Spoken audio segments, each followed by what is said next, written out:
গোপালগঞ্জ সদর উপজেলার প্রবীণ রাজনীতিবিদ মাঝিঘাটি ইউনিয়ন পরিষদের বারবার নির্বাচিত চেয়ারম্যান ও সরকারি বঙ্গবন্ধু কলেজের সাবেক ভিপি বীর মুক্তিযোদ্ধা হাফিজুর রহমান খান মুকুলের জানাজার নামাজ অনুষ্ঠিত হয়েছে।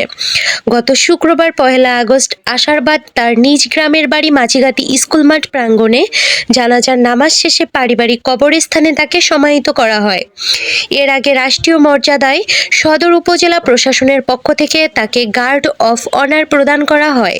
এ সময় সদর উপজেলা নির্বাহী কর্মকর্তা এম রাকিবুল হাসান ও সদর থানার ওসি অপারেশন মোহাম্মদ মতিয়ার মোল্লার উপস্থিতিতে উক্ত জানাজার নামাজে গোপালগঞ্জ জেলা বিএনপির সাবেক সভাপতি ও সাবেক এমপি এম.এইচ খান মঞ্জু সহ সামাজিক, রাজনৈতিক ও বিভিন্ন শ্রেণী পেশার মানুষ উপস্থিত ছিলেন এবং জেলা বিএনপির সাবেক সভাপতি এফ.ই. শরীফুজ্জামান জাহাঙ্গীর মিয়া তার আত্মার মাগফিরাত কামনা করে শোক ও সমবেদনা প্রকাশ করেন।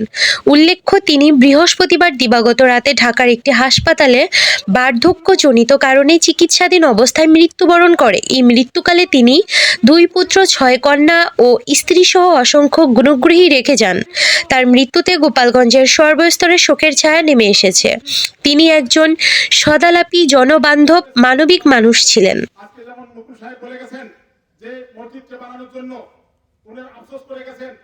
এই যে সুযোগটা মসজিদ বানানো, আপনাদের যারা এখন ইয়াং আছেন, যাদের কাছে সুযোগ আছে, আপনারা বঞ্চিত হয় না। কারণ আপনারা যদি কবরে সামান জোগাড় করে না যান, কবরে কিন্তু কিছুই নিয়ে যেতে পারেন না। দুনিয়ার সব সম্পদ রেখে যেতে হবে।